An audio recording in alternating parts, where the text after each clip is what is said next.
지난 2009년 7월 6일에 전남 순천시 한 마을에서 독극물이 든 막걸리를 마시고 주민들이 숨지는 비극이 벌어졌습니다. 당시에 이제 경찰이 수사를 하면서 마을 이웃들을 중심으로 탐문 조사를 했지만 용의자를 특정하지 못했습니다. 그런데 검찰이 숨진 주민의 남편을 용의자로 딸을 공범으로 지목했습니다. 어머? 검찰이 뭐라 그랬냐면 부적절한 관계였던 부녀가 공모해서 부녀 간 폐륜을 감추려고 막걸리에 독극물을 타서 갈등을 빚던 아내와 나머지 이웃들까지 살해했다. 이렇게 이제 이야기를 한 거예요. 세상에. 그러면서 검찰이 이들 부녀를 재판에 넘겼습니다. 아버지한테는 살인미수 혐의, 딸한테는 존속살해, 살인미수 혐의가 적용됐습니다. 범인으로 지목했어요. 그러면 결정적 증거가 나왔다는 거예요? 그렇지는 않았습니다. 일단 수사기관에서는 이 부녀가 수사 과정에서 자백했다 이렇게 주장을 했지만 정작 재판부에 올라가서 법원 단계에서는 이 부녀가 억울함을 호소하기도 했습니다. 그러니까 무죄 주장을 했는데요. 1심 재판부에서는 사용된 독극물과 막걸리 구입 경위가 명확하지 않다.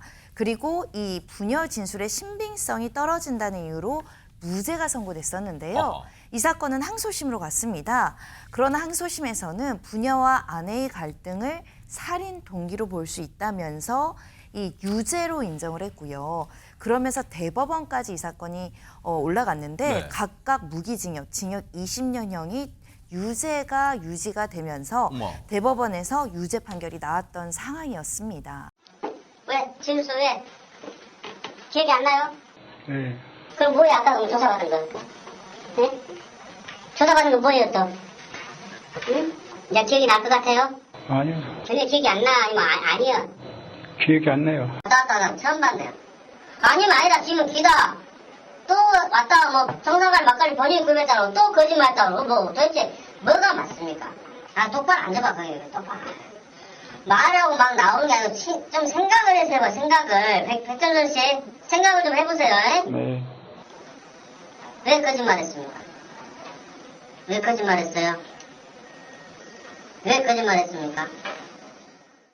의아한 대목이 있지 않습니까? 어떻습니까? 그렇습니다. 아까 대법원에서 유죄가 확정됐다고 하는데요. 그로부터 12년이 지나서 재심 청구가 있었고 지난해 9월에 검사가 수사권을 남용했다라고 하면서 재심 개시가 확정이 됐습니다. 그러니까 이 사건 같은 경우는 검찰이 진술을 조작하고 증거를 은폐하는 등의 수사권의 남용이 있었다라고 재판부에서 판단한 것인데요. 아하. 특히 이 재심 재판부는 이 부녀가 한글을 제대로 모른다. 그리고 당시 20대 중반이었던 이 딸 같은 경우에도 지능이 상대적으로 낮았다. 그렇기 때문에 이 부분에 대한 진술의 신빙성도 낮을 뿐만 아니라 무죄의 힘을 실어줄 중요한 증거가 있었는데 이 유리한 증거물도 이 수사기관에선 제출하지 않았다는 점을 토대로 재심을 결정을 했습니다.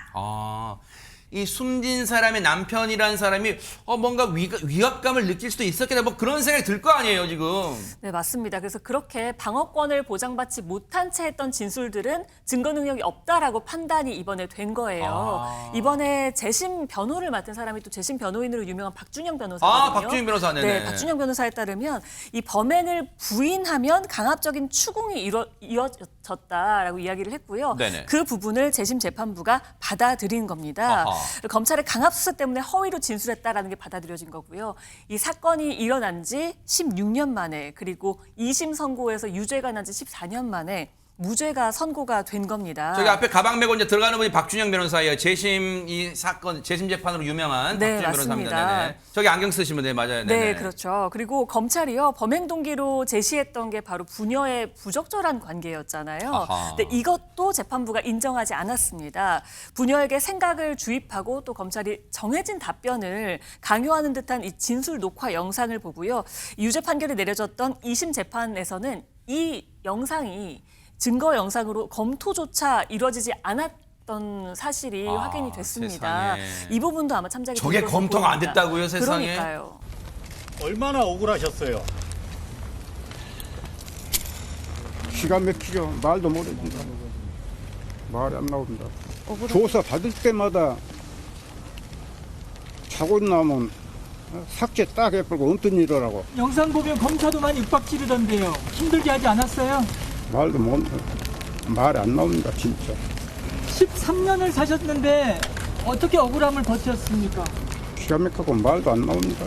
검사가 했던 말이나 수사관이 했던 말은 다 거짓이고요.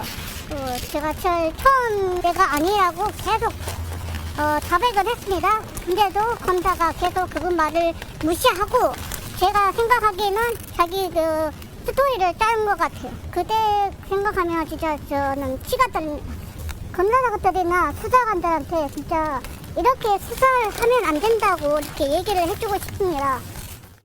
기가 차서 말이 안 나온다는 말만 되풀이하고 있습니다, 지금. 그렇죠. 말이 안 나오겠죠. 무슨 말로 어떻게 설명을 하겠습니까? 이 억울함을. 16년간을 살았잖아요. 네. 아무 죄가 없고 잘못이 없는데 16년을 감옥에 있었다.